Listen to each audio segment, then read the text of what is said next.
नमस्कार दोस्तों, सुपरनोवा इस यूट्यूब चैनल पे आप सभी का स्वागत है। इस सप्ताह के करंट अफेयर्स के मुख्य टॉपिक्स को आज डिस्कस करेंगे। रिसेंटली सेंट्रल गवर्नमेंट को लद्दाख के काराकोरम और चांगथांग वाइल्ड लाइफ सेंचुरी की बाउंड्रीज को रीड्रॉ करने का प्रस्ताव प्राप्त हुआ है। चांगथांग वाइल्ड लाइफ सेंचुरी के बारे में देखते हैं। यह सेंचुरी लेह डिस्ट्रिक्ट के चांगथांग प्लेटू में लोकेटेड है। ये यहाँ पे चांगथांग प्लेस है, इधर देखिए आप राइट साइड में मैप है जो, ये चांगथांग प्लेटू में लोकेटेड है। ये उसका चांगथांग वाइल्ड लाइफ सेंचुरी का ये मैप है इधर। इसमें आप देख सकते हैं कि इसके बीच बीच में कौन कौन सी लेक्स हैं और कौन कौन से सर्वे पॉइंट्स हैं, ये पूरा दिखाया गया। इसमें वेटलैंड्स कौन कौन सी हैं। इसकी स्थापना 1987 में हुई थी। यह विश्व की सबसे ऊंचाई वाले झील क्षेत्रों का हिस्सा है। यहाँ प्रमुख झीलें सोमोरिरी, पेंगोंगसो और सोकर हैं। सोमोरिरी, पेंगोंगसो और सोकर हैं। इसमें आपको दिख रहा होगा ये है पेंगोंगसो लेक और ये है सोमोरिरी लेक, और यहीं पे होगी आपकी सोकर लेक, ये है आपकी। ओके, आगे देखते हैं। यहाँ पर पाए जाने वाले जीव जंतु कौन कौन से हैं, यानी कि फौना कौन कौन से हैं। जीव जंतुओं में से हिम तेंदुआ यानी कि स्नो लेपर्ड, तिब्बती जंगली गधा जिसे क्यांग भी बोलते हैं, तिब्बती हिरण, ब्लैक नेक्ड क्रेन और तिब्बती भेड़ पाए जाते हैं। इस सेंचुरी का सिग्निफिकेंस क्या है? यह क्षेत्र ट्रांस हिमालयन बायोडाइवर्सिटी को रिप्रेजेंट करता है। यह बॉर्डर इकोसिस्टम प्रोटेक्शन की दृष्टिकोण से भी रणनीतिक रूप से महत्वपूर्ण है। यहाँ का पारिस्थितिकी तंत्र अत्यंत नाजुक यानी कि फ्रेजाइल इकोसिस्टम है यहाँ का। इसीलिए किसी भी सीमा परिवर्तन में संतुलित पारिस्थितिकी मूल्यांकन आवश्यक है। आगे चलते हैं। दूसरा कौन सा है? Karakoram wild life sanctuary. ये आपका काराकोरम दिखाई दे रहा है, देखिए कितना ब्यूटीफुल है। काराकोरम के बारे में देखते हैं। इसकी स्थापना काराकोरम वाइल्ड लाइफ सेंचुरी, इसके बारे में देखेंगे। इसकी स्थापना 1987 में हुई थी। यह सेंचुरी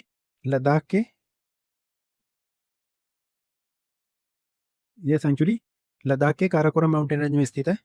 यहाँ पर पाए जाने वाले फ्लोरा कौन कौन से हैं? अल्पाइन वनस्पति यानी कि अल्पाइन वेजिटेशन, औषधीय पौधे यानी कि मेडिसिनल हर्ब्स। तीसरा है शीत मरुस्थलीय पौधे यानी कि कोल्ड डेजर्ट फ्लोरा। ओके, अब ये देख लेते हैं इसमें कौन कौन से जीव जंतु पाए जाते हैं, यानी कि कौन कौन से फौना पाए जाते हैं। इनमें से हैं snow leopard, Himalayan brown bear, Himalayan wolf, ibex यानी कि जंगली बकरी, और नीली भेड़ यानी कि ब्लू शीप आदि पाए जाते हैं। ओके, अगले टॉपिक की तरफ चलते हैं। जीसैट 7R को लॉन्च व्हीकल मार्क 3 के माध्यम से सतीश धवन अंतरिक्ष केंद्र श्रीहरिकोटा से सक्सेसफुली लॉन्च कर दिया गया है। लॉन्च व्हीकल मार्क 3 के बारे में देखते हैं। लॉन्च व्हीकल मार्क 3 भारत का हाईएस्ट ऑपरेशनल रॉकेट है। इसका उपयोग भारी संचार उपग्रहों यानी कि कम्युनिकेशन सैटेलाइट्स, संचार उपग्रहों एवं डीप स्पेस मिशंस के प्रक्षेपण के लिए किया जाता है। यह 3 स्टेज वाला प्रक्षेपण यान है। यानी कि 3 स्टेज वाला लॉन्च व्हीकल है। इसका पहला स्टेज है सॉलिड स्टेज, यानी कि ठोस चरण। पहले चरण में 2 ठोस स्ट्रैप ऑन बूस्टर्स लगे होते हैं जो कि सॉलिड फ्यूल से चलते हैं, यानी कि ठोस ईंधन से चलते हैं। दूसरा स्टेज है द्रव चरण, मीन्स लिक्विड स्टेज। इसमें एक द्रव कोर इंजन होता है जो कि लिक्विड फ्यूल से चलता है। और तीसरा है क्रायोजेनिक स्टेज। इसमें क्या होता है, इस चरण में स्वदेशी उच्च थ्रस्ट के, यानी कि high thrust CE-20 cryogenic engine लगा होता है जो क्रायोजेनिक ईंधन से चलता है। ओके, GSAT 7R उपग्रह की प्रमुख विशेषताएं क्या है? यह भारत की उन्नत रक्षा संचार उपग्रह श्रृंखला GSAT 7 सीरीज का हिस्सा है। इसका वजन जो है लगभग 4400 किलोग्राम है। इसे जियो सिंक्रोनस ट्रांसफर ऑर्बिट में प्रक्षेपित किया गया है। बाद में यह जियो स्टेशनरी ऑर्बिट में, जिसकी ऊंचाई 35786 किलोमीटर पर स्थिर हो जाएगा। इसका जो कवरेज एरिया है वह इंडियन ओशियन रीजन और भारतीय भूभाग में मल्टी बैंड दूरसंचार सेवाएं प्रदान करना है। ओके, इसका उद्देश्य क्या है? स्पेस बेस्ड संचार को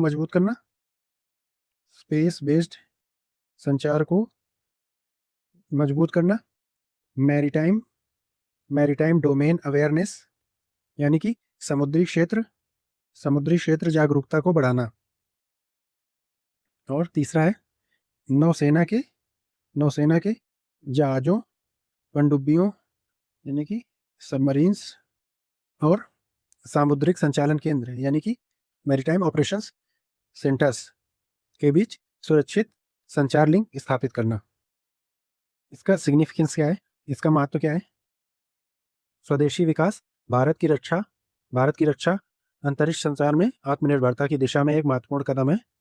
नौसेना की रणनीतिक क्षमताओं, यानी कि स्ट्रेटजिक कैपेबिलिटीज, और जो ब्लू वाटर पॉलिसी है उसको सशक्त बनाता है। ओके, तीसरा है सटीक युद्ध, यानी कि प्रेसिजन वारफेयर। जो नेविगेशन सैटेलाइट्स होते हैं, मिसाइल की सटीकता और प्रेसिजन स्ट्राइक के लिए अत्यंत महत्वपूर्ण है। ओके, इसमें देख लेते हैं GSAT 7 सीरीज के अन्य जो मिलिट्री सैटेलाइट्स हैं वो कौन कौन से हैं। नेवी के लिए क्या क्या है? नेवी के लिए GSAT 7, जिसे रुक्मिणी भी कहते हैं, 2013 से ये ऑपरेशंस में है। मैरीटाइम ऑपरेशंस एंड सर्विलांस के लिए इसका उपयोग किया जाता है। एयरफोर्स के लिए GSAT 7 है जिसे एंग्री बर्ड भी कहते हैं। इसे 2018 में लॉन्च किया गया था। यह सैटेलाइट नेटवर्क सेंट्रिक ऑपरेशंस और डेटा लिंक कनेक्टिविटी को मजबूत बनाता है। GSAT 7C यह क्या है? यह भी डेवलप किया जाना बाकी है। इसमें ग्राउंड हब्स शामिल होंगे जो रियल टाइम और सिक्योर्ड कम्युनिकेशन सुनिश्चित करेंगे। अब आर्मी के लिए कौन सा यूज़ करते हैं? आर्मी के लिए GSAT 7B डेवलपिंग फेस में है। यह बॉर्डर एरियाज में सर्विलांस एंड कम्युनिकेशन को बढ़ाने के उद्देश्य से विकसित किया जा रहा है। ओके, अगले टॉपिक की तरफ चलते हैं। रिसेंटली एक स्टडी ने मणिपुर की लोकटक लेक में लैंड यूज और वाटर पॉल्यूशन के बीच रिलेशनशिप को स्टडी किया है। यह lake Keibul Lamjao national park के साथ एरिया शेयर करती है। ओके, लोकटक लेक के बारे में देखते हैं। लोकटक लेक मणिपुर स्टेट के विष्णुपुर जिले में स्थित है। यह पूर्वोत्तर भारत की सबसे बड़ी मीठे पानी की झील है। यानी कि largest fresh water lake in north east India. Okay, यहाँ पर विशेष प्रकार की वनस्पति फुमड़ी पाई जाती है। फुमड़ी एक टाइप का तैरता हुआ वनस्पति द्वीप है जिन पर वन्यजीव और मानव बस्तियां भी पाई जाती हैं। लोकटक लेक को 1990 से रामसर साइट की लिस्ट में शामिल किया गया है। इस झील की इकोलॉजिकल प्रॉब्लम्स के कारण इसे 1993 से मॉन्ट्रेक्स रिकॉर्ड की लिस्ट में शामिल किया गया है। इस लेक से रिलेटेड कुछ मेन प्रॉब्लम्स हैं। कौन कौन सी हैं? पहला है लैंड यूज चेंज से वाटर पॉल्यूशन बढ़ा है।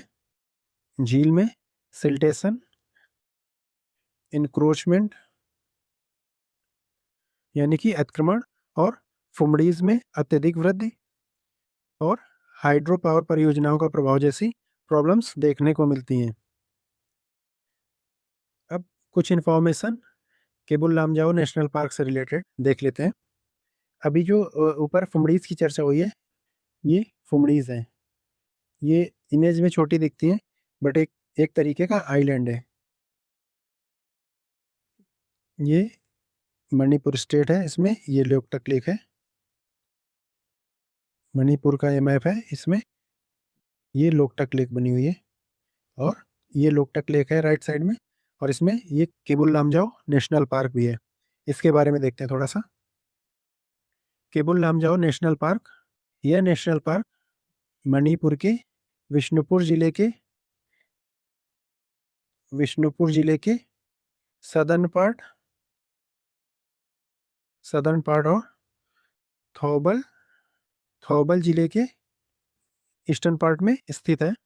इसकी स्थापना वाइल्ड लाइफ सेंचुरी के रूप में 1954 में हुई थी। इसे 1977 में नेशनल पार्क का स्टेटस मिला था। इसकी स्पेशलिटी ये है कि यह दुनिया का एकमात्र तैरता हुआ नेशनल पार्क है, यानी कि only floating national park in the world. यहाँ लोकटक झील की सबसे बड़ी फुमड़ी स्थित है। इसमें पाए जाने वाले जीव जंतु कौन कौन से हैं? फौना कौन कौन से हैं? संगाई हिरण क्या है? मणिपुर राज्य का स्टेट एनिमल है। हॉक डियर एंड ऊद बिलाव यानी कि ऑटर आदि पाए जाते हैं। ओके, अगर ये वीडियो आपको अच्छा लगा हो तो वीडियो को लाइक करें और इसी तरह के और भी वीडियोस के लिए चैनल को सब्सक्राइब करना ना भूलें।